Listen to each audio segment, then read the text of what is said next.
Two of the Premier League's title contenders have spent a staggering amount in the past 5 years. Manchester City and Arsenal have epitomized the modern state of football in the Premier League recently. Both teams are run by highly tactical managers, who will go into every detail to dominate possession and dictate their seasons. One team has had far more success than the other, with Pep Guardiola and Man City even winning the treble in 2023. Meanwhile, Mikel Arteta and Arsenal have just one title to their name, the 2020 FA Cup, which was won before the Spaniard had even implemented his own philosophy. None of their tactical dominance would be possible without financial backing. Though managers bring ideas, but they have to have the tools to be able to make it happen, and that's part of the modern attitude in the sport. Over the past 5 years, from 2019 to 2024, the Gunners and the Citizens have spent a staggering amount, but they have both spent less than Chelsea and Manchester United. Overall net spend, over the past 5 years, Arteta and Arsenal have spent over £500 million. It's a staggering amount and third highest in the league, with only Chelsea and Man United losing more. Man City have spent the sixth most at just over £320 million, which highlights how they have been one of the most efficient clubs in the country, unlike their bitter rivals on the other side of the city. The only season Man City spent more than the Gunners was the heavily affected 2020-2021 season, which they won as champions and highlighted their financial backing from the United Arab Emirates, as other private owners struggled with the COVID-19 pandemic. Man City, minus £81.9 million, Arsenal, minus £91.59 million.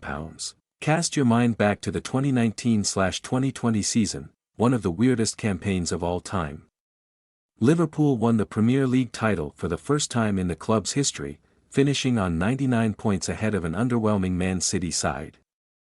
Arsenal, who sacked Unai Emery in November 2019, replaced him with Arteta, starting a journey that would eventually hit impressive heights. The signings from the two teams would help each side win a trophy, but both felt their seasons weren't as impressive as they could have been.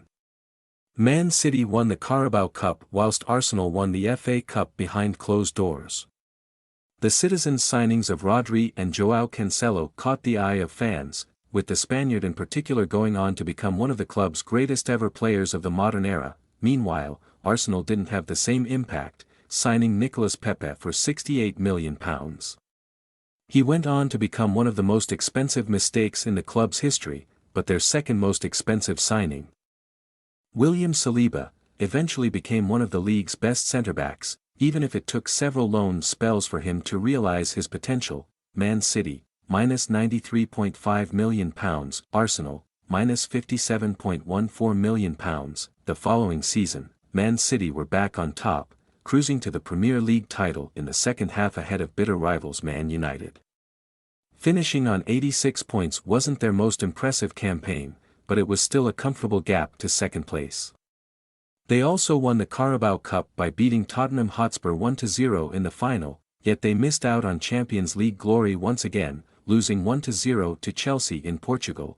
They spent over £90 million in the season, with the signings of Ruben Dias and Nathan Ake helping fix a shaky defence at the Etihad. Meanwhile, in Arsenal's case, they spent slightly less at just under £70 million, but, considering they were still a side in transition, it was to be expected. Thomas Partey proved to be their marquee signing on deadline day, whilst Brazilian centre-back Gabriel also helped provide stability at the back. But, despite the additions, Arsenal continued to struggle. They had a woeful start to the campaign and went on to finish without European football by finishing in 8th in a season to forget. 2021-2022, Man City, another season later, results did improve from Arteta and Arsenal. The former player helped continue their transition in the 2021-2022 campaign by spending over £100 million. After a season of disappointment, it was a risk from the hierarchy, but it proved to be a clever decision. They signed versatile defender Ben White from Brighton, playmaker Martin Odegaard from Real Madrid, who they had on loan in the previous campaign, and Aaron Ramsdale from relegated Bournemouth. It helped form a solid foundation throughout the starting 11, which saw the Gunners improve drastically. They finished 5th, narrowly missing out on the top 4 after capitulating at the end of May. But it still showed progress. Man City, unsurprisingly, won the title again.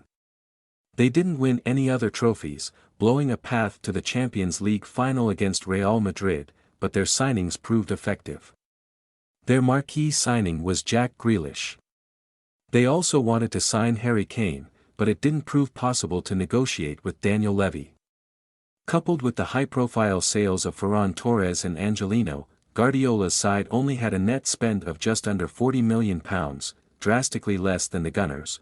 2022/2023, Man City, £9.97 million, Arsenal, minus £144.08 million, in the 2022/2023 season. The two sides had remarkably different net spending.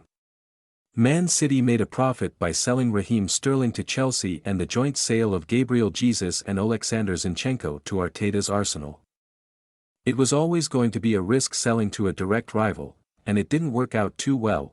Arsenal and Man City went head-to-head for the title, with the Gunners spending the majority of the campaign at the top of the table.